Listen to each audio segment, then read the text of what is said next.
And we're down to one last game. Game 3 between these two teams. It is H2K going up against Ever. And who's going to close it out? We've seen really good performances from both sides. And it wasn't because one team faltered or anything. It really is credit to both and their wins. Now, who's going to get the edge in Game 3? As we wait for the picks and bans, I want to pose a question. I mean, what do you think is going to be the highest contention so far between these two teams? It's like right off the bat, I feel like in the previous game, they skipped the Bard ban and it didn't come through. So I feel like in this particular game, on blue side, I feel like what needs to be done, just ban out the Kassadin, ban out the Rise once again, and ban out the Mundo as well. First pick Lissandra. There you go. Beautiful. Because Lissandra has been super powerful here. Lissandra did have a big role, of course, on both sides, so we'll have to wait and find out how it works out. There's the winning moment from H2K from Game 2, and you can just see how much they wanted that win, because they were winning in the beginning, and then it seemed to drag out just a little bit longer towards the end, and they might have been quite worried, especially after their inhibitor got pushed in, and I'm sure there were a lot of doubts and thoughts going through H2K. You say Lissandra, ban out kind of the other strong champions we've mentioned. Dexter, what about you? You really think that if you leave Bard open, they'll pass on it again? I mean, the thing is, Bard, the one weakness Bard has right now, he's not a flex pick. And Shen and both Trundle have been like really good to flex, and Ever has been showing that they're really good with dealing with that. And they're on red side again, so they can hide that all the way down again to like the last pick. They could. But I think they're gonna adapt if they pick the Rise, they're gonna adapt to that change, that they not run into the same issue as having a double tier. Right. Whereas I think that Ever should probably pick up the Rise again, and maybe it should even be banned away if H2K is not comfortable playing it or playing against it. But to be fair, H2K first game on blue side, they did ban out the Rise. Yeah. So they have paid attention to the Rise powerhouse that we've seen in this tournament. He almost won on 3 at the bot lane. He was like so strong. So like, if you do one mistake, the game is over basically. Yeah. So pretty much, yeah. It's pretty hard. Yeah, we were starting to see that power come through. So we are in the bans, and Tristana, Fist, Trundle. Okay. All right, Ever choosing to get rid of that Tristana. They didn't like what Forgiven was able to do with that. The pressure he put on the map, on top of course, the super play towards the end, getting that which opens up the Rise, because there's not enough AD carries right now with a lot of range that Forgiven plays. So if they would pick the Rise, then they would have something to deal with that long range. Like, the problem of long range is no longer an issue then. And there's the Rise ban. I'm happy about that, but it opens up the Mundo, which should be pretty much insta-locked here, I think. I feel like Lissandra is just so important. Lissandra? Yeah. Like the jungle pool is open, and H2K in the past, in this tournament, have proven that, or shown that they don't really prioritize the Mundo as hard. Janko's even referring back to the tweet, Mundo overrated, so why not go for Lissandra? You predicted, yeah. Okay. And it's like, I actually thought H2K was on blue side, so like, what I said earlier makes absolutely no sense. Right. Well, Ever on the blue side for this third game, staying with the same size they had in Game 2. So Lissandra, yeah. I mean, do you think Jankos just goes for the Elise again then? He should. I mean, I don't think he's gonna just default to Mundo, just straight up pick it, because he hasn't done it the entire tournament, and it would be like too much of a change in terms of playstyle and drafting. We have to assume H2K are going to opt in for the Shen, because both times when Shen has been picked as the flex pick on the red side, it's been super, super powerful as well. Okay. All right. Well, they are definitely taking their time, trying to run through the other options. That Lissandra being the highlight of this matchup. And as we've said, I mean, it's kind of been different every series. What champion or which champion are the two teams in each match focusing on? This time around, Lissandra takes the stage. Will be picked up. Oh, and Janko's coming over, being convinced now about the Mundo trade. I like the Kassadin pick, actually. Yeah? Yeah. Okay. Because it takes away the... I think Ever could have taken Kassadin too, because right now they actually took like away the Fizz, and we know that Rio has like problems with his champion pool. What would he have picked against the Kassadin then? And if it doesn't work, there's nothing left, right? It is like, speaking of Ryu, it's like he busted out the Anivia earlier and we were not convinced. I was not convinced. I'm going to just speak for myself. And then like he went back to his oldies, good old oldies, like the Lulu, the LeBlanc, and we can see Ryu show up. But that champion pool is not good into Kassadin. So with that in mind, picking up Kassadin here should be fine. But what is Athena going to pick into it? I hope he's going to pick some AD assassin pretty much. So I was switching it up a bit from going for like a bit too much scaling to like mid-game power spike right now. Right. In Lissandra, that should give enough pressure already in the mid to early game that they can just go for like a more scaling pick in the two other picks right now, and they overcome the issue that they faced in game 2. I just think it's odd, kind of quickly touch on Ever's champions like taking the Lee Sin as well as the Alistar. The fact that flex picks have been so potent and powerful in this draft phase to make sure that people are getting the matchups that they want and holding that off to the last second. And Aries kind of falling back and going, saying, I'm going to be a playmaker in this early game, which, I mean, traditionally during the Kespa Cup, his more playmaking champion was Rek'Sai, and then quickly followed by Elise. Not that he can't play Lee Sin, but didn't have the best track record on it. So I think it's a little bit odd to kind of shift away from this. Like, you could still play the Shin here. I mean, it's not awful to pick up Alistar, but to have that flex available. There's the Shen. Shen has like really good synergy with Kassadin too together, simply because we always talk about when you play Shen and Kassadin in the same team, you set up the 1-3-1 with Kassadin and Shen backing each other off and making plays over the map with an advantage. Also, it's really important to know that if you look in that Lissandra, you want to flex it. I think going for an Elise would have been a mistake because it would have provided too much magic damage. So I think Lee Sin being here, like, it's the correct choice to pick Lee Sin here. Very surprised to see the Sivir lock-in in this particular patch, simply because the potency... The wave clear, because you got captured it. It's like, sure, wave clear makes sense, and of course they're going to last pick the top lane, so that is going to be the pressure point, but that leaves up the super powerful Vayne. On 5.23, yep. Because like the issue with Vayne is the fact that she's not going to get through lane phase against a lot of AD carries, and Sivir can't do much against Vayne, so I'm happy we get to see Vayne in this game. And again, lock it in. 5.23, it's the patch where the double Zeal items are incredibly potent, so attack speed Vayne is very powerful in this patch. Mentioned that at the beginning of the weekend, and what is this, an Ahri being Vayne is actually by far the best pick here. It's like 2 tanks, you have no problems with dealing with Mundo in late game, give the Vayne the free laning phase, even if you lane swap against that, sure, Vayne gets a farm regardless. That's like the only issue Vayne faces right now, that she's like being punished too hard by the likes of Misfortune. Right. Yeah, it was funny because, you know, they hovered over Kalista and then instantly they were just like, oh, wait. No, it's like Sivir? Okay, yeah, right, yeah, didn't really think about that. It's like, looking at this Ahri, this is also a first one that we see in this tournament. I actually dislike Ahri because she doesn't really have...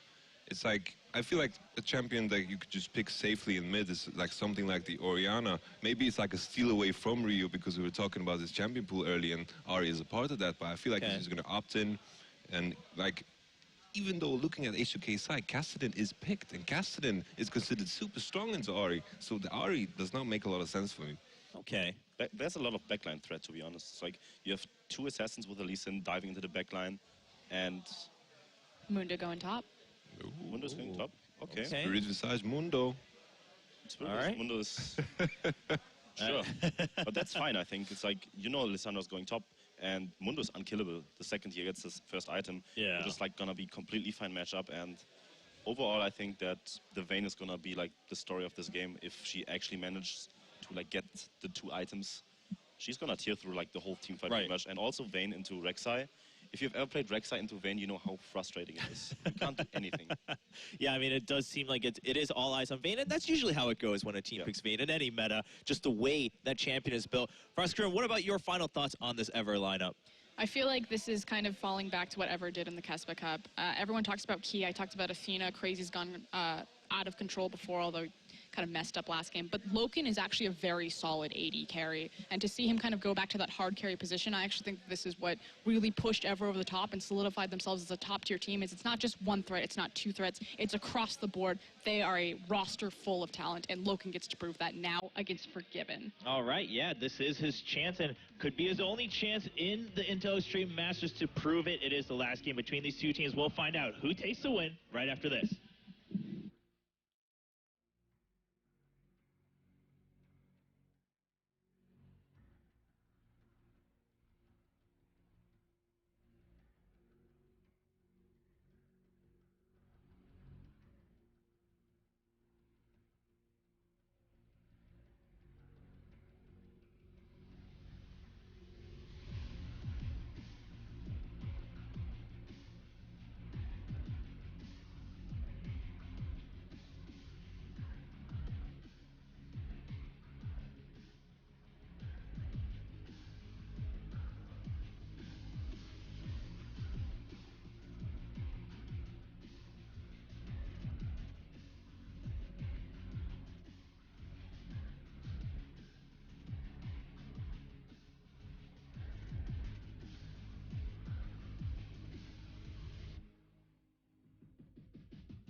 Welcome back again, ladies and gentlemen, to this second semi-final here at IEM Cologne. And as we see the coaches depart the stage itself is set.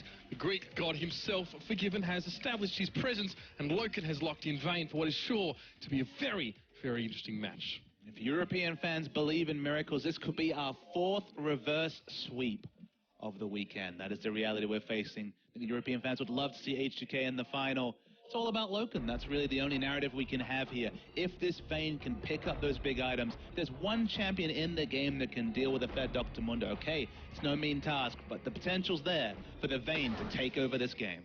The man who is the subject of a great deal of scrutiny right now, Loken, who's pretty much stuck to his Callista. And of course, now we'll be going over towards that Vayne, and everyone waits with bated breath to see exactly what he can do. Of course, Forgiven now on that Sivir here as well.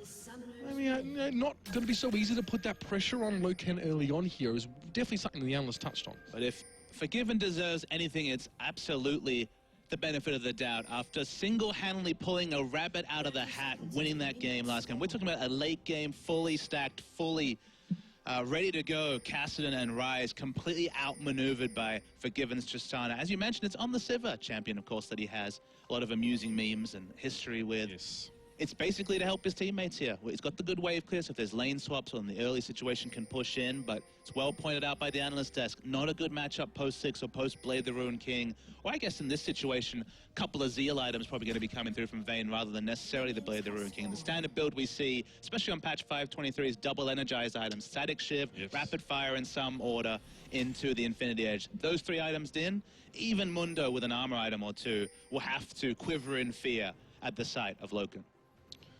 H2K looking a little bit uncertain actually in their movements here, a bit of back and forth. We'll see now if it's going to be standard lane assignments. It does appear, for all intents and purposes, to be just that. So to see now how things actually do develop for obviously Loken early on in the piece, and whether H2K can really apply meaningful pressure. And we'll be taking away those Krugs there, as well as Ares finishes off the Cromp. And we're off and rolling here on towards the Rift. Of course, ladies and gentlemen, the winner of this game will be meeting QG in that grand final. Wouldn't that be an impressive sight to see? Tomorrow's going to be an incredible day, but today is far from done. And we're Forgiven and Vander making their way towards bot. And we're hoping to see another excellent game to cap up what has been kind of the series that everyone was looking for on patch 523. 2 teams that understand the patch, 2 teams that understand the meta. And we're both practicing, and both at times have looked very, very strong. Vander takes a bit of trade damage. Boomerang Blade for Forgiven there is going to give him the edge and damage, and Loken is forced to back off. It was a Shadow Dash that wasn't quite connected towards Key, although Vorpal Blade has left its mark, and it's been a fairly hardy trade, but H2K seeming to come out on top early. Whatever they talk about the matchup, at the early levels, with the Ricochet at level 1 into the Boomerang Blade, the trades will squarely be in the advantage of Sivir early. And let's talk about the other matchups, also mentioned by the analyst desk. In mid lane, I can see a Rek'Sai. It doesn't look like it's going to pay off.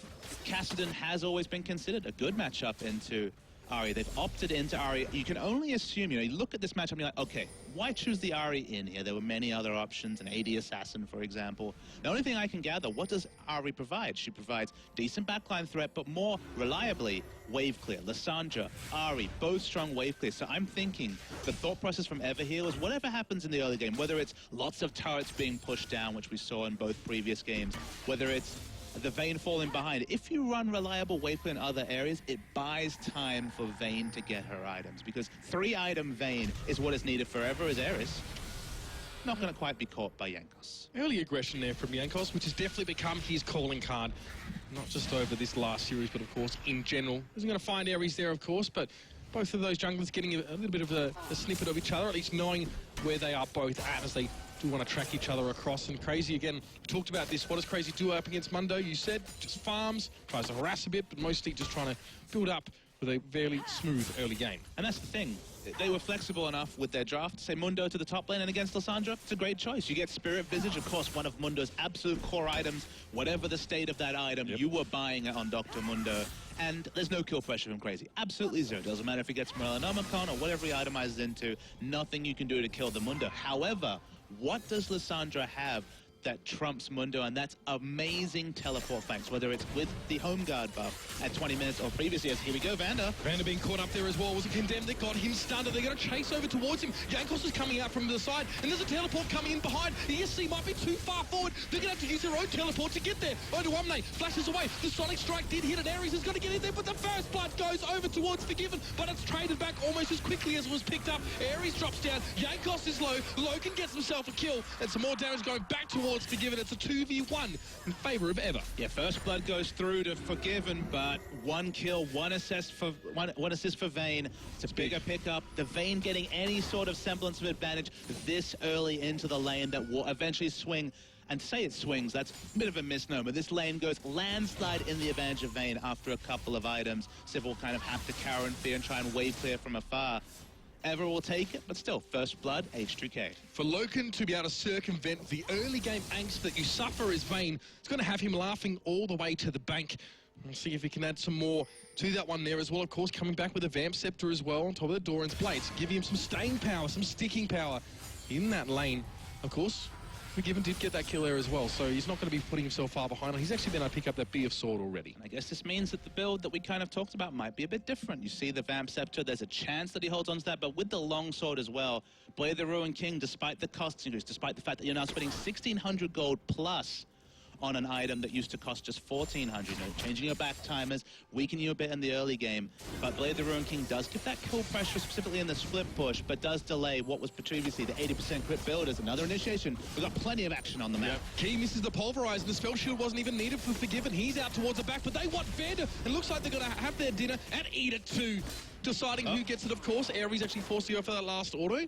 Maybe some miscommunication, but still, a pick is a pick. And good aggressive jungling from Ares. Yeah, look, the fadeaway auto attack didn't quite donate an extra 300 gold to Vayne, but the result is still another smart gank. The pink ward being used very smartly there. No way out for Vander. Shen, once he commits to the Shadow Dash, doesn't really have any other way to get out. Flash was already down for a long time. Nice, smart wraparound gank from Ares. This guy, his development, just from the start of the Kesper Cup to now, his intelligence and this shot calling has been the cornerstones of Ever's rise to prominence.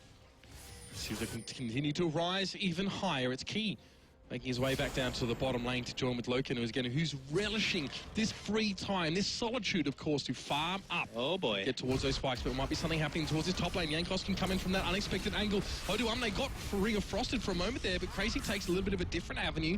They're trying to track, of course, that glacial path. Everyone's trying to join. He'll pick him up, I think, though. He'll be dead, unfortunately, before Ares can really even get involved in that one. It wasn't required, as his teammate was already down. So, H2K getting that one in. Jane Costa there is showing that he's still that aggressive early jungler. He still wants to make his presence felt. I mean, just look at where the gold's been going. Mundo picking up a kill. Okay, it accelerates the Spirit Visit, but as we mentioned, Crazy's job is to teleport to other lanes. It's not realistically going to get on top of the Mundo, so maybe it won't matter. This is 523. It's worth noting that specifically Mundo's E is at full strength, so he's split pushing. Whenever you leave that lane, he nukes down turret with the AD steroid and the auto attack reset that comes through from the E, so maybe meant to pay, but Lissandra has to look to other lanes because the selfish lane matchup, it's not going to go her way. Fina now will be able to take away that blue buff here, as we did just see earlier. Gold quite even between everyone here as well, so you can factor in your kills and your CS totals, but after all of the facts, it's still fairly even Stevens in that regard, with Loken there as well on that bottom lane. We're looking to see how this balance of power does start to shift. It was level 6 for Loken and only level 5 for Forgiven. Not that really he gets much of a spike in kill pressure with his ultimate online. Finally breathe. It's been a big difference from the other games I've casted. We've actually had a lot of kills in the early game, 5 kills now in 8 minutes. Loken, he's the big benefactor. Ahead in CS on a Sivir, remember, that's already a massive thing. It also has the kill credit, so the gold lead is going to be there squarely in the pocket of Loken. So the bot side of the map going great. The top side not going ideally, but you know, they've kind of resigned themselves to kind of opting out of just Dr. Mundo being massively strong. What will the item build be from Loken? He's going to opt out of the 80% crit. He decides he needs the life, so he decides he wants to focus on having some kill pressure onto the Sivir with the slow coming through from the Blade of the Ruined King, and just the lifesteal to deal with the likes of Cassidy and Rift walking on top. The lifesteal is always going to be important. I wouldn't have mind seeing, say, Vamp Scepter into those double 2,500 gold attack speed items, but the result, the Blade of the Ruined King, it might be more expensive, but still a decent purchase on Vayne. A bit of self-peel as well with the active does go a long way for Loken. So we'll see now if, yeah, maybe it's going to be like a later push towards that one as well. He just seems to be set on that one. Obviously, once you do have that Blade of the Ruined King, things start to get a little bit smoother on that vein. And Forgiven, he's got like Caulfield's Warhammer now coming into the mixer as well. He's by no means at all been left behind. He's about 200 gold, I think it was a moment ago, behind Loken as well. So he's still, priming himself up to be a factor. But of course, when his ultimate comes into play, he's not going to be the main focus of things. Just watching some trades in the mid lane. Not going to get anything as far as we can see is Eris. Civa's a champion that does synergize well with Essence Reaver, does build up that cooldown reduction. Just cooldown reduction not quite as key a statistic compared to a champion like Lucian's, why she's kind of fallen to the wayside after a lot of incidental nerfs towards her kid as well, but definitely picked for comp here as Forgiven is crazy, hanging on the back foot and then some. The footwork. I don't really know if Lissandra has feet, but he was definitely dancing around there from Oda as well. So frustrations, Oda definitely wants to shove him out of lane, and it will force a Glacial Path for Crazy as well. So you're seeing that where the balance of power truly rests in that top lane. Despite the fact that Kasten has a decent matchup, it's still ranged versus melee in the mid lane, and that's enough for Athena to opt into. An item we haven't seen this series, of course, it is going to be the Frost Queen's claim in the mid lane is Athena.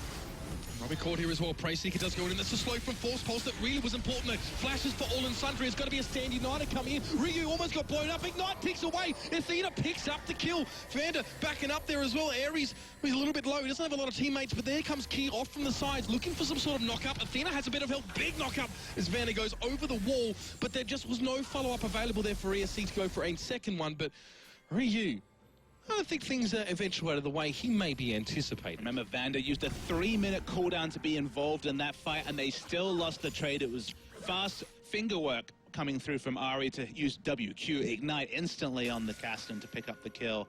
It's a bit more gold. It probably means that we're going to see that Frost Queen's claim a little bit earlier. The efficiency of that item, almost want the spectators kind of mouse over it in 20 minutes time when this item, 113% efficient when you buy it, and then you factor in GP10, you factor in the fact that that efficiency doesn't include the spooky ghost that everyone talks about. My goodness, the value from that's immense. Is up top. Oh, Frozen Tomb towards Odoamne as well. We can see, of course, the Sadism is ticking away, and he's able to sustain through all that damage. And now Mundo is mad, and he's turning around. Not just enough damage to dissuade him from going any further forward, but that was close calls there for ESC. I mean, that's a level 9 Mundo. That turn was a little bit scary. It reminded me of the 1v3 Rise, and that was a 40-minute Rise, not a 11-minute Mundo. So top lane might be getting out of order. Vane's got to play the Ruined King, so we'll have to watch bottom lane as well. And let's see what Spooky goes into Ari's suite of assassination means for Athena's map presence. So the peak potential is real for Ever right now, of course. Not only the Spooky Ghost, but a lot of the other things that they have to rely on, of course. Ares can get in there and dig someone out, and Crazy, well, we saw him in that game 1, always coming in from the periphery, being the other arm of that pincer and just locking people down with the Ring of Frost and Frozen Tomb. A plethora of options available to Ever if they do want to make a fight happen. So far, we do see a roam here as well from Key towards that mid lane, just to sweep it down. There's just some housework and some trailblazing to be done here. Spooky Ghost, of course, the big factor. You just check it out. Of course, one's going to hit Ryu. You saw vision of him. But guess what? It gives you 4-second vision on that pesky jungler, maybe even 6-second vision on that pesky jungler as well. In a meta where the preseason patch forced there to be less vision, of course. Sidestone gives less vision. More permanent vision's been opted into in terms of blue trinkets over any sort of warding trinkets. The fact that every minute you can just throw out those ghosts and have that vision on the jungle is so big as Ryu. Yeah, charmed in, and you see the amount of damage. In fact, Spirit Rush might come out for Athena. He wants to go forward, and in the top lane as well, Crazy's going to get jumped towards. He's going to be in deep, deep trouble there. Still shield for Forgiven, going to shrug off any damage to come away. Crazy will fall over, but still Ever have free reign to push through middle now as well. And the difference is H2K actually got that gank on between the outer and inner turrets, so they couldn't really go now for objectives after that. And to keep pushing Ever, Kasten has to back away. He's coming in just for a bit of harass to put them down. It was interesting to see if Forgiven and the rest of H2K pushed on. No, they're actually grouping. Mundo's looking for the pincer as well. H2K are not done with this situation. Right, but Loken is off towards the side in bottom lane. He can get here if he is required. Ares for the moment here is going to be taking away the Spirit Wall, so is Forgiven as well.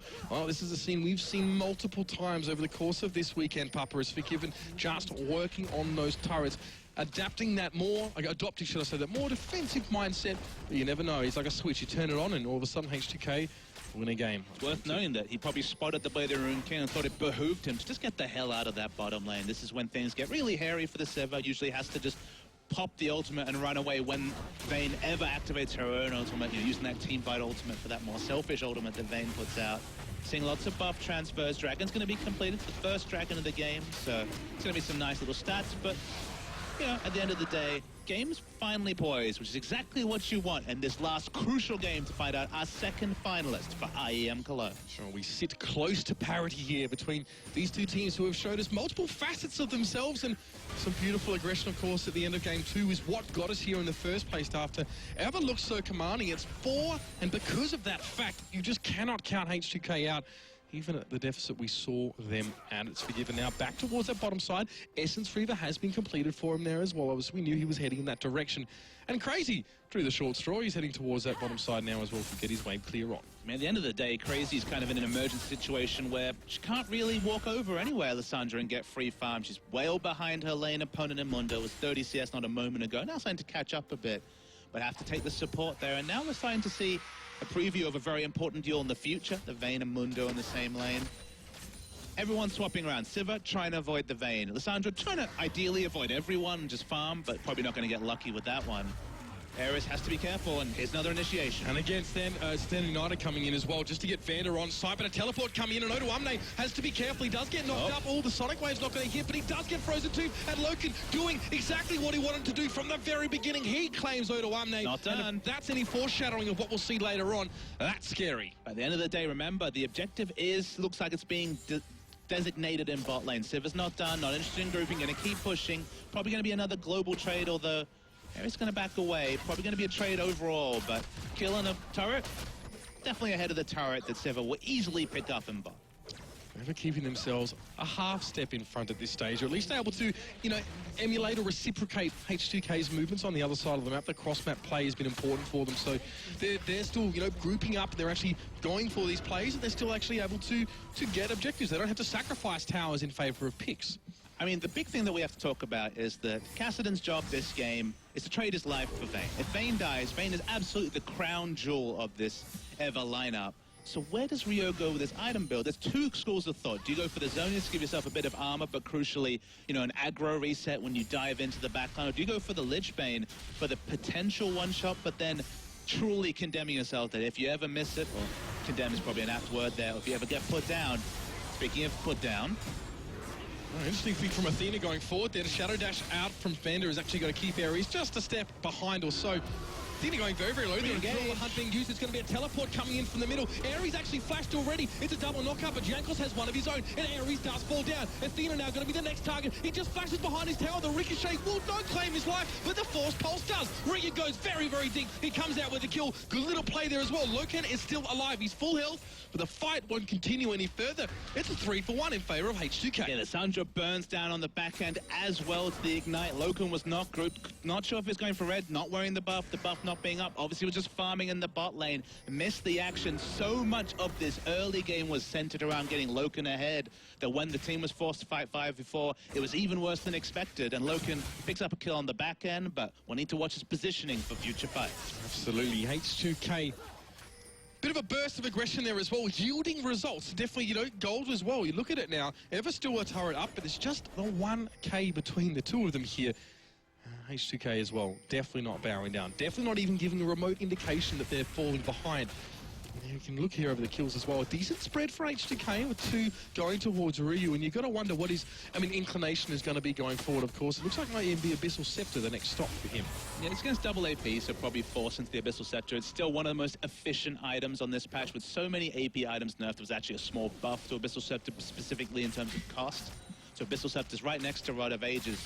It's another thing about Kassadin, you can build this hyper-efficient build compared to what other AP champions are forced into. The fact that a support item's the most efficient, that's probably the bizarre thing. That'll be adjusted in a few future patches, but regardless, efficiency abound for both Athena and Ryu in their AP item pickups. Like you said, Abyssals, at least for Athena, and eventually for Ryu there. Spooky going out just to gain some intelligence here, and Crazy as well. He's spotted out, pushing forward.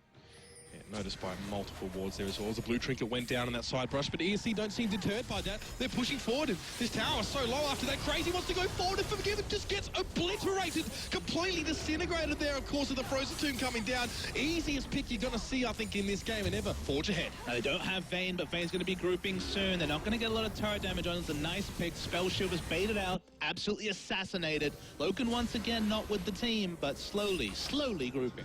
Well, luckily they didn't need him there, that's all I'm going to say. He's sauntering up towards the rest of his team, and now ESC have established a little bit of a hold here. They've got everyone pushed forward. There's only 19 minutes in, but they look like they want to go for this inhibitor turret. And with Forgiven down, this could be just the right time. They've already got it down towards half health, and H2K not showing any sort of desire to come forward or get involved in some sort of fight, but Forgiven is back. Key trying to back away here. H2K, maybe a championship cup to the head of one of these guys might be the signal for H2K to go in, as it is Key being slowed up constantly every single time. Yet again, Force Pulse being used to slow her up as well. Athena trying to charm out. This could get a little bit nasty here. H2K finally decide to cease and desist. Worth knowing that H2K now with Forgiven grouping don't have the Sivir ultimate. It was already popped, so it was probably just posturing, trying to get map control, maybe looking to pick up the answering dragon. We talked about the fact that the first dragon is certainly the most crucial one, with the games being going short. Let's pick up those 6% stats and kind of go from there. Turns into team deathmatch after that, apart from maybe contesting the Baron, as Dragon not so much concerned. Spooky goes, pops again. Crazy wants to come forward. It's a flash, but well-placed spell shield from Forgiven to avoid some of that damage. He does take a little bit, but Athena now coming forward. It was Summoner Heal also popped by Forgiven to give him a bit of extra move speed. He does get out, but Jankos now has to be careful. ESC are close by as well, and they're wanting to try and close the gap and put the stranglehold on H2K.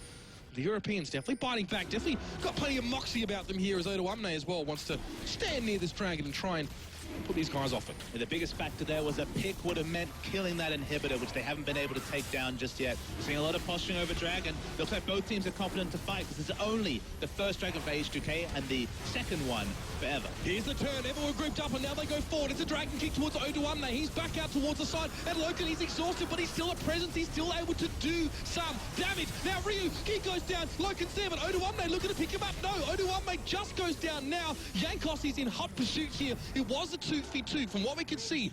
Vanna and Jankos very low, but it was Eva pulling the pin on that one, getting out, and H2K came away with the Dragon. Yeah, both MVPs go down. We talked about the crucial matchup in late game team fights. Can Ryu get on top of Loken? Both those people go down. Crucially, Forgiven picks up a bit of gold. Eva clearly wanted to fight because they were contesting this Dragon. As we watch the replay, it's all about Loken. The exhaust, it buys time for the other members to do damage. And then Loken goes super aggressive, flashes on to kill the Kassadin, and ends up trading his life. Is it worth it? Bit of a line ball on that one, given how much gold is on Loken. I don't want to see Loken using his flash offensively like that, just because Kassadin, he's happy to trade flashes later in the game. He's ironically going to have his flash up, and then all that mobility from Rift Roll. Very aggressive stuff from Loken there. He definitely had Ryu in his sights, but it may have cost him more than it gained now at this stage. As H2K, a moment to sojourn here towards the top side now as they work away on towards those minion waves, pushing in. Void Rush being used here by Jankos as well, getting back in position as Athena as well. A deep breath and a sigh almost is heard over Summoner's Rift. The big thing we've talked about Loken is he's a positioning-based carry. It's why he favors the Kalista. It's such a strong champion with positioning. He was bouncing around in the first game, which led him to live in a last Titanic team fight. Vayne's another champion that can really make use of that mobility. So in this situation, 5-1 and 2, look, we'll give him a pass on the one aggressive move, but I hope it is just a thing of the past, because he cannot afford to do that with Ryu soon to stack on another form of ability power and look for the one shot onto this Vayne. So it is in that direction. He wants to get that damage down. Might not be that Zhonya's that he's looking for. Just some more hard-hitting backline potential for Ryu, who so far has had a decent game. There's no doubt that he's been garnering a lot of respect from Eva here as well. His presence is undeniable to such extent that Loken will throw himself into the fire and flames to pick him up. But again, more grouping here as well, as we'll note that Crazy and Odoamne, both bottom side, both have teleports available. And look, we talked about Forgiven on this Sivir. Despite the fact that he has that horrible 1v1 matchup against Vayne, he's swapped around. Smartly, H2K have swapped around, ensuring that beyond the Blade of the Ruined King, we've never actually seen a 1v1 side lane matchup, farming matchup between the Sivir and the Vayne. And the Sivir was the big benefactor of that previous fight. Picked up 2 kills, suddenly 3-1 and 4, suddenly 20 CS up, and now completed the second item on top of the Essence Reaver. This Sivir is starting to get respectable and being another threat with this CDR, meaning that they can consistently fish for picks with that ult. Speaking of which, it was Aries just avoiding a big slow there from Ryu. Jumping forward, H2K now, hackles are up a bit. They know Ever is trying to set up shop in their jungle, and they're not going to have anything of it. The eviction crew is moving out now as O2 and Vander as well. Obviously, the frontliners here for H2K just pushing on out, and Athena heading toward the top side. So, Ever content at this stage to just split for a bit and make the picks. Of course, Athena doesn't have teleport here and has to be careful. There are, of course, Ryu and Yankos close to that top lane, but Spooky Ghost, so good. And realistically, I think Ever's just going to wait out the flash timer on Vayne. There's no point starting an engage where Ryu can just come out of the darkness and take a pick instantly with no flash Vayne. So just buying time here is probably going to be a 10 flash next fight, which means the outplay potential is through the roof, which is always good to watch here. Ever have rotated to top. There is teleport on both laners in the bottom lane. We might see another fight. A lot of wards here in that jungle for Ever, so they know if H2K was going to try and come around. It was through all the hunt being used there, and Aries just tries to get himself away. Prey Seeker, of course, no CC on that for old mate Yankos, and it's not going to yield him any opportunities. But Ryu being spotted now as well. So Ever know if anyone's going to try and flank or pincer them, they've already done their homework, they've dotted their I's, and they've crossed their T's, and they're happy enough to be here. They're going to stay and try and push more in. Logan's about 5 to 10 seconds away from his flash. Remember, with all that CDR, it's not actually that long till the ultimate, the On the Hunt, is available for Forgiven. It's about halfway off cooldown. But we won't see an engage on either side. Credit to Lissandra actually staying competitive in the bottom lane, not getting chunked out, matching the wave clear in bot. Level behind and so much gold behind is crazy. There's not much he can do. Honestly, both these champions just waiting for a chance for the teleport flank. That's it. They're both just a bit of bluffing, bit of back and forth as well. That was interesting stuff there, of course. And Ever did eventually back away, of course. When you've got a Cassidy on the enemy team, you do need to ward your periphery quite heavy. So you have early warning, of course, of his presence and then can respond accordingly. So we see the side, maybe a little bit of a tenuous situation. We back away. Athena gets his blue buff. Some more items are going to come into the mix. Of course, it's Lord Dominic's Regards being picked up for Loken. Got to give him that extra damage, of course, against opponents with greater maximum health than him. I guess it's one of those situations where once you've committed to the Blade of the Ruin King, the 80% crit build kind of goes out the window. Honestly, I think that does more damage pound for pound. I think you spent a lot of gold on sort of being able to kill a Mundo faster, but crucially, taking longer to kill the squishier members, specifically Ryu, who you know is inevitably going to be in your face for the majority of these fights. So I think the jury's kind of out, I believe, on 524 when the double charged items, i.e. the static shiv and the rapid fire, don't stack. Absolutely start to investigate other builds, but I think losing out on what is, I believe, 8,800 gold God build, because 80% crit Vayne with Infinity Edge does so much damage. Missing out on that for this kind of piecemeal build, I think is just a bit of a misstep from Loken. Let's see now, it's 5-1-2, so despite the fact he's managed to coast fairly well through, but of course now On the Hunt is happening. Loken does get stunned up pretty quickly. It's an exhaust towards him, but he's able to get away from all this attention. Yankos is forced to get back. Loken's still on his feet, and O2 now being a subject of focus. It's crazy. He's coming forward. O2 drops, and that is a crucial cornerstone of H2K's team and team fight. They give up the inhibitor. And crazy, the person who led his team down last game, dying on Cassidy, was much smarter on the ult trigger finger. The moment Ryu Rift walked in, ult him to ensure that no one gets on top of Loken. And although Loken had to change target multiple times, he lived, he took down the Mundo. That means a dragon, and that's just going to be a preview of what is going to be some insane fights when you throw in the likes of QSS and other variables later in this game. Inhibitor is down. Dragon is taken away. It's a 3-turret lead for Ever, and the gold really not too much, of course, about 4K if I'm doing my maths fairly averagely there as well. But, you know, we're going to that fight to think about what Loken's going to do, how his build works out. Good response there from Ever as well to keep him nice and healthy, despite Vander jumping right on his face. Interesting to see where he goes with this BF sword. The first guess would be Infinity Edge, just to really start piling on the damage. Bloodthirster, if he just wants to aggress. Honestly, if he's flashing aggressively, Bloodthirster's not the worst idea, just because then suddenly you have a massive lifesteal in a patch where AD carries usually have, what, 0 lifesteal to about 4 or 5 items. If you're sitting on 35% lifesteal, you can shrug off a bit of that Cassidy damage when you pair it with even a modicum of magic resist from the likes of a QSS, but I don't think you have that luxury against the Mundo, so I'd understand the Bloodthirster, but I think you need Infinity Edge just to really condemn whichever of the front line to death. Right now, ESC, you can see they can group towards his bottom turret as well. And I mean, H2K is scuffling to try and get in position to defend this one quickly enough. It's a 3-1-1 split. see Kasten. Oh dear, Ryu going forward. There's a frozen tomb and he's getting the heck out of dodge. You can see that Crazy knows exactly where he sits on the food chain right now. But he does have teleport, and Kassadin does not. So unless Kasten takes down a turret, remember, it doesn't have Lich Bane, so do it fairly swiftly with the auto-attack reset on W, but not instantly like he would do, nuking it down with Lich Bane. It's not the worst play strategically, and that's why Kasten has to back, because they really need to shuffle the deck right here, H2K, with an inhibitor down, with how long death timers are. Remember, on this patch, longer till 43 minutes than previously. Others death timers. Ryu's looking for an angle. Not going to quite get the initiation, and yeah, they die here. If H2K get wiped, Ever will go to the finals.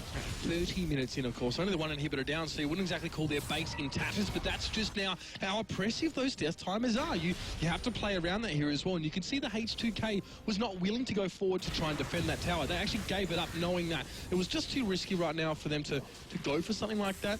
Spooky Ghost in, all in sundries. 4 seconds of slow, of course, and Yankos has to shrug that one off with frustration. It's just so annoying, especially if you get a lead as a mid laner, as Ari did in this game. It just means that if you're jungling, you know, just sitting there killing those innocent jungle minions, as you do, it's a little bit awful, but that's just a reality of League of Legends. Yeah. And then you get spotted and you're like, oh, it's almost like back in Season 1 when you were clairvoyance, you know, on that shorter cooldown, they could just track your path through the jungle. Feels like that again, because you're just like, there's no real counterplay. I'm just trying to kill these minions over here, guys. And the thing is, you have to play differently as a jungler if you know that the enemy knows where you are. Oh, quickly there. Loken sees Shankos, and the damage is real right now. You can see Vander gets involved as well, and so much has been committed towards this fight. ESC just want to come forward and push H2K in, and they are in a full-scale rout right now. Not even a step back. They've turned tail and run. And this is the Vayne we'll see going forward. This is the Vayne that can actually be an indication of future Vayne, just because there are no double charged items here. This is a standard Vayne build. Athena's kind of coming up for backup. Odoamne is going to have to look for a flank. Another turret will go down, but not the second breaking of the base that will probably be the death knell for H2K. I guess H2K now looking to forgive and saying, hey, you know what you did that last game? Can you just quickly do that again now? Because again, Ever pushing forward now, and an inhibitor turret going down. You can see the on the hunt being used, but to what end? What follow-up? Vander goes in. It's a charge on towards Crazy. Yeah, brilliant, but he does use the Zonyas. He gets through it. Key now as well. Ryu in the back line. Can't get onto anyone here, and Ever sustaining through. A bit of back and forth, a bit of poke. Crazy there as well going forward. Ult himself. Never seen him do that before. Good work. Gankos goes down, and look at the catch as well. Ring of Frost perfectly used there. Key is going to be able to knock Odoamne back. It's back and forth. Forgiven. Vander's going to come back into this one. Ever a super low. There's a flash shallow dash as well. Loken though, he survives it yet again. This guy has just gotten every break he's needed here. They push forward. It's just Forgiven. Just the one man who got H2K to this game in the first place. But it looks like he this time might not be enough. Loken flashes forward. Forgiven goes low, and they're looking at the Nexus. Yeah, look at these Supermans. They've already been pushing. This is going to be the end of the game. Ever have done it. They were so close to a 2-0. Forgiven actually lives. That's pretty apt. He deserves that after everything.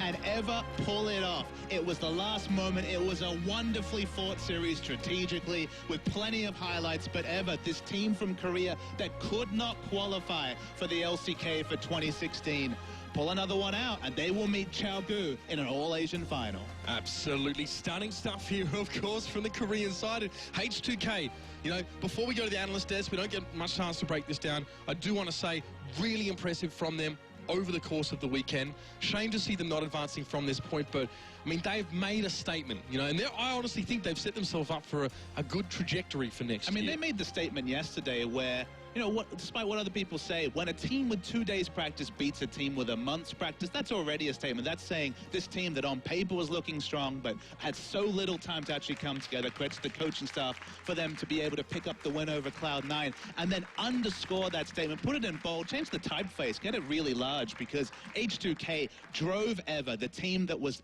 the first to qualify for this event, that mastered 521, that clearly had a wonderful grasp on 523 as well. They pushed them right to the brink. It took a Forgiven magic trick in Game 2 to get them to this final. They pushed them as far as they could, but Ever on the day, just by the slightest of margins, were too good.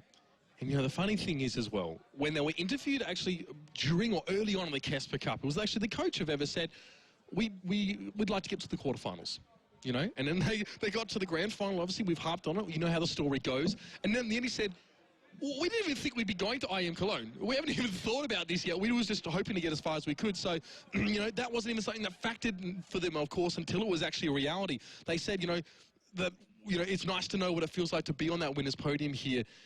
You know, especially after the disappointment they faced against Spenu Sonic Boom. But, I mean, QG going up against Ever in this grand final, that is just an astounding headliner for this tournament. And whatever the result for Ever tomorrow, the stories for these 5 players will not end there. Will the Ever organization exist in 2016? I sure hope not if they can't make it a champions, just because all these players deserve to be playing at the top level of competition. So whatever the way, we will see plenty of Key, we will see plenty of Logan, we will see plenty of these 5, because if they've done anything, it's underscored their value as both a team and individual players over the course of the off-season. Logan as well, then becoming that focal point there in towards that last game on Vane. Some eyebrows, I'm sure, were raised, but still confidence definitely for the man as, well, he managed to really silence the critics, I think, you know, to make it through. So can't really fault him there at all. Just stunning stuff from them. I mean, and there were highlights, of course, galore. You know, already said it once, say it again.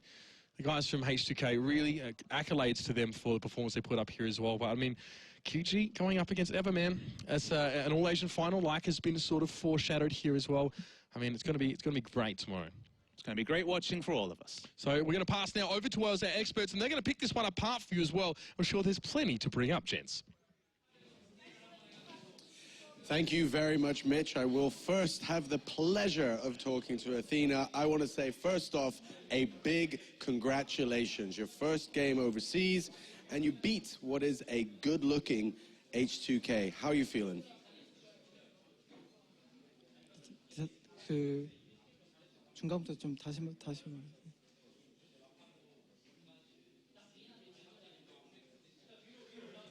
So, in this game, you guys on the first game had what I would say a brilliant draft, and you chose Various in mid.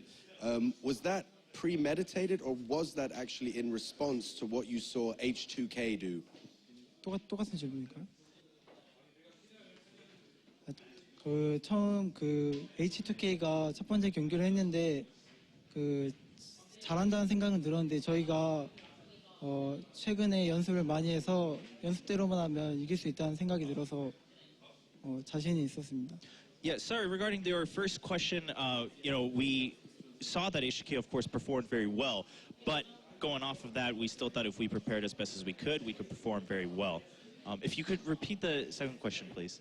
The second question was, in game 1, you guys had a really strong draft, and you chose Varus in mid, and my question was that premeditated, or was that in response to what H2K was doing? 제가 연습 때 바루스도 많이 하고 Yeah, during 탑이 practice, I 리산드라라 미드가 played AP면 Varus quite a 탑과 bit, 미드가 AP면 and if both the 저희가 top 손해라는 느낌이 들어서 and mid were 미드를 AD APs for a team, 챔피언을 I thought we 하는 wouldn't be able to 도중에 play very 바루스가 well. 좋은 챔피언이라 했습니다. So I thought we needed an AD, and since I practiced Varus, why not? Excellent. Now, you have beaten some legendary mid laners in Korea, and today you beat Ryu. Is there any player that you personally fear or that you're looking out for, or just come one, come all?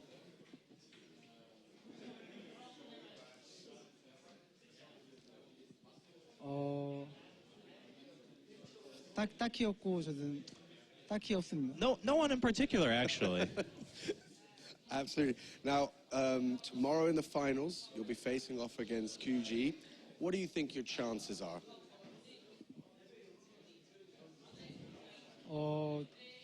저희랑 그 중국과 한국이 스타일이 그렇게 Yeah, 다르지는 China and 않은데 Korea don't play 저희가 too 연습대로만 differently. 잘하면 이길 수 있을 You 것 think about 같습니다. it stylistically, so as long as we play well, I think we can win.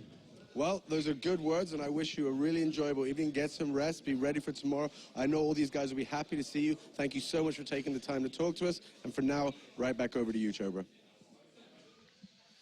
All right, there we have it. Ever are able to close out that best of 3. 2-1. They had a bit of a hiccup in game 2, but they win. And let's take a look back at game 3 then. Game 1, we were super impressed with their picks and bans. Game 3, how did we take a look at that? It has to be just the adaptation of throwing the Vayne in there. There was no way for H2K to deal with it. You saw how they were trying to kill the Vayne all the freaking time, and to no avail. Imagine even if they skipped Dari and picked the Orianna, which is a fine matchup into Kassadin, it could have been even worse. So the Vayne was the ultimate adaptation in this game. Yeah, what about the Ahri also? I mean, I know we had some questions in there. Having watched the game, How did you guys feel about that pick? I feel like it was very chaos or very heavy in mobility. Like you said, there wasn't a real answer to nail down that vein, but likewise, you had so much mobility on the Lee Sin, on the Ahri, Alistar there causing disruptions. It was about like creating chaos in these team fights and picking everything apart, kiting backwards, moving forward, and I think that it suited really well to how they wanted to kind of skirmish that one out in the end. Okay. Dexter, what about your thoughts? Yeah, maybe they just thought that Orianna might be a bit too like late game or something because they made a mistake in the game too. And Right. I think the Ahri was fine, honestly. I agree with Orianna. Would have been like overall would have rounded up the comp like super well, and there was like no way on earth that Vayne died here in those team fights. And just imagine if you have an Orianna where you have to run into the Vayne, and Orianna is just like the perfect champion to kite. So the Ahri probably just provided like some other stuff that Orianna couldn't have done in the early to mid game. Okay, so still, you know, a good enough pick, perhaps some other options, but definitely not bad by any means. Now we've seen Ever perform. Of course, we've seen QG develop from day 1 through to day 2. Going forward to the finals, and it's a QG versus Ever finals, how do we see Ever going up against QG? Do you think they still have the best understanding of this patch and this meta? I feel like this series kind of defined the meta that should be in this current patch. We finally saw all the powerful picks that we've been talking about these 2 days. We saw them come up. We saw them being prioritized. We saw them being banned. I feel like this is the meta game that we should have kind of seen in the start, looking at the other teams. And with that in mind, I'm pretty sure QG have been watching this very sharply, because QG throughout this tournament have always like improved game by game, you know, the sandbagging that was mentioned. But in reality, I think it's going to be hell of a final. Yeah, it should be really fun to watch. Frost, what are your thoughts now, having seen both of these teams? I actually think these two teams could not be more different. I agree with you that I think that this one defined the meta in terms of its champion pools, and I do agree that the Chaogu Reapers, you know, they've adapted, they've changed up their champion pools a little bit, they've looked better. But in terms of what the QG Reapers are good at, 5v5 team fight, and that's pretty much all that they've demonstrated, not only their LPL season but at IEM Cologne. True. Whereas Ever just looks so much more encompassing. They know how to play the macro strategy. Their micro points are fantastic, flawless. That bot lane, the mid lane, the jungler, the top laner. I just think it's absolutely terrifying, and I have to give this really strongly to Ever. Yeah. Okay, Dexter, what about you? Ever kind of taking the torch right now? After I've seen such a strong like and smart, I've never seen such a smart champion selection. I know we have we've talked about this like every single game. I mean, but because it deserves it. Like you have to complement that, because such like drafting, you don't see that very often, and I think the coaching staff or whoever supports like the team makes sure that the players play what they do. Deserves like a lot of credit for this series too. All right. Well, we've taken a look at all the teams so far, but only 2 remain. Let's take a look at the bracket and see how that all worked out. The QG Reapers had to climb in since day 1. They took down Dignitas, and then going through Fnatic, they are now at the finals. Meanwhile, Ever, they were waiting just until day 2, which happened today, and they played against a very good-looking H2K, of course. All credit to them. But at the end of it, it is Ever going on to the finals, and that is going to be our matchup tomorrow. If you missed any of the matches, don't worry. The Score Esports has you covered. You can download their app over on the iOS App Store or Google Play, and you can check out all the scores, the stats, and the news from this weekend here at the Intel Extreme Masters Cologne. Well, thank you very much for all your input and your analysis so far on day 2, but we still have one more day left. Don't forget to tune in tomorrow for the finals of IEM Cologne between the QG Reapers and Ever.